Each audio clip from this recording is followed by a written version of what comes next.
आज ही डाउनलोड करें और अपने पसंदीदा शोज का आनंद लें।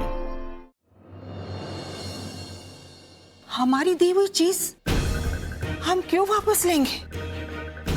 वो तो हमारे खानदानी जेवर थे और उसमें एक हार था जो राशिद के अब्बू ने कितनी मुश्किल से बनवाया था।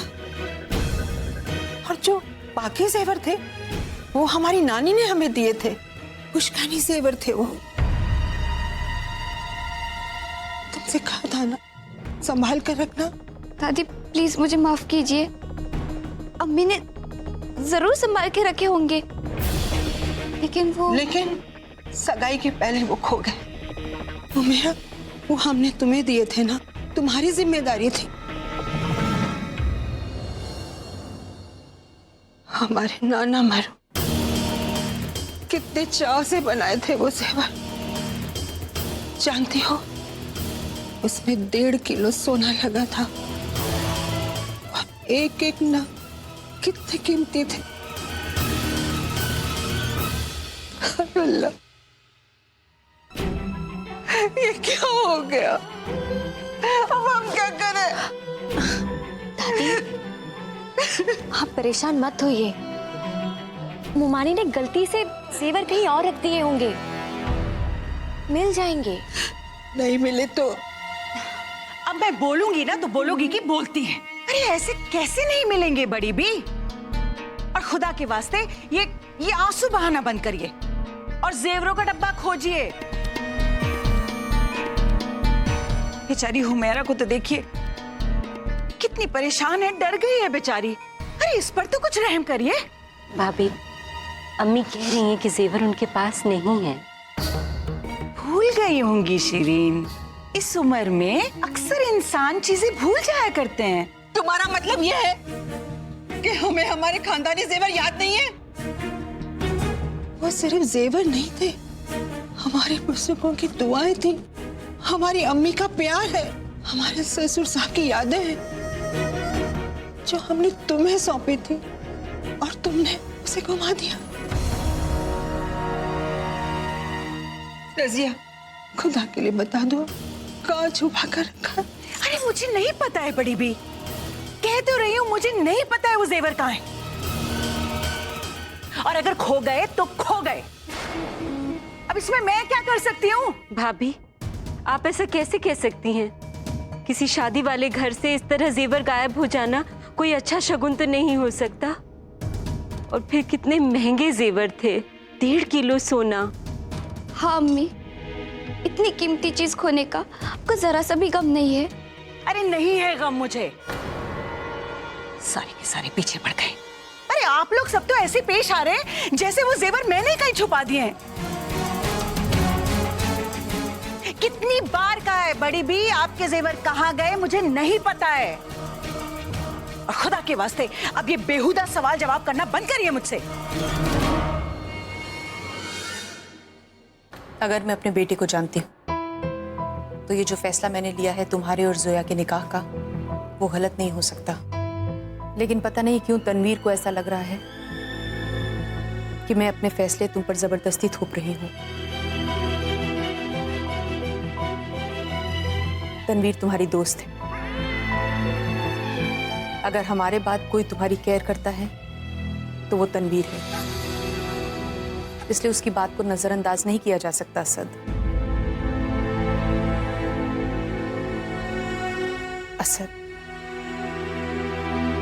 तुम जोया से निकाह करना चाहते हो ना?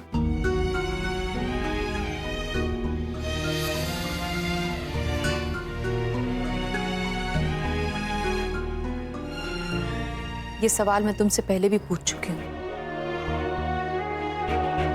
और जहां तक मैं जानती हूं इसका जवाब भी मुझे मालूम है, लेकिन फिर भी तुम्हारी जुबान से सुनना चाहती हूँ।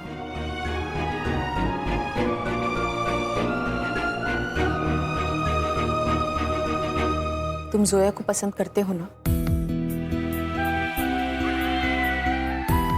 असद, मैं कुछ पूछ रही हूँ।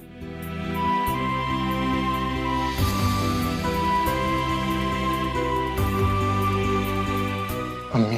हाँ जमीन, ईमानदारी से बोलेगा, अभी वक्त है आपके पास, बिल्कुल भी हिचकिचाइएगा मत। हम सबके लिए सच जाना बहुत जरूरी है।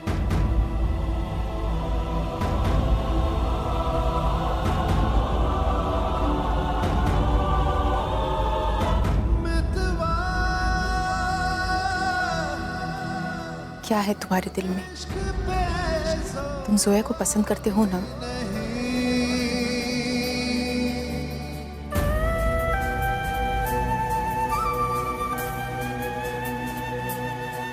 नहीं, सच तो यह है कि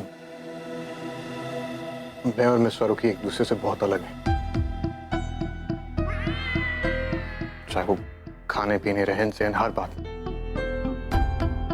मुझे नहीं लगता कि हमारे ख्यालात या हमारा नजरिया किसी भी बात में मिलता है।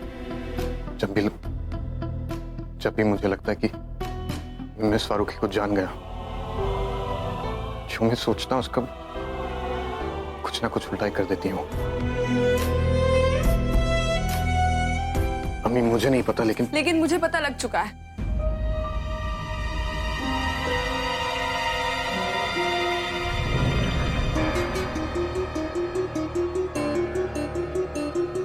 मैंने आपसे कहा था ना मिस्टर खान कि वो ब्लड सैंपल के केस में मुझसे कोई गलती नहीं हुई है। अब आपको यकीन हो जाएगा कि वो सैंपल मैंने नहीं बदला था। अब तो मेरे पास प्रूफ भी है।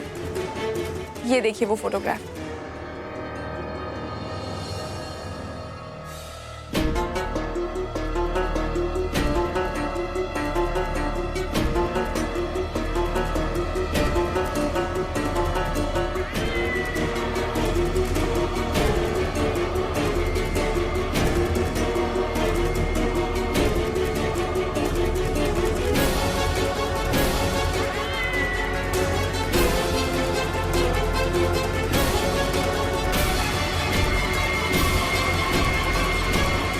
अल्लाह तुम्हारा भला करे, इस घर पे निगाहें करम रखे। अल्लाह।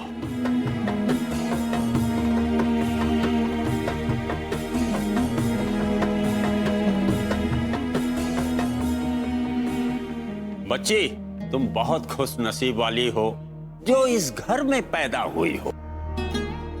अल्लाह तुम्हारी हर तमन्ना पूरी करे।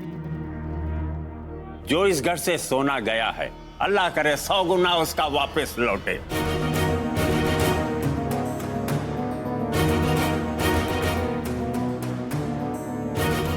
सोना? वो भी इस घर से? हाँ बेटी, तुम्हारे इसी घर से आज फकीरों में सोना बांटा गया। आज के जमाने में किसके पास इतना बड़ा दिल होता है जो 1.5 किलो सोने की गिन्नियां बनवा के फकीरों में बांट दी।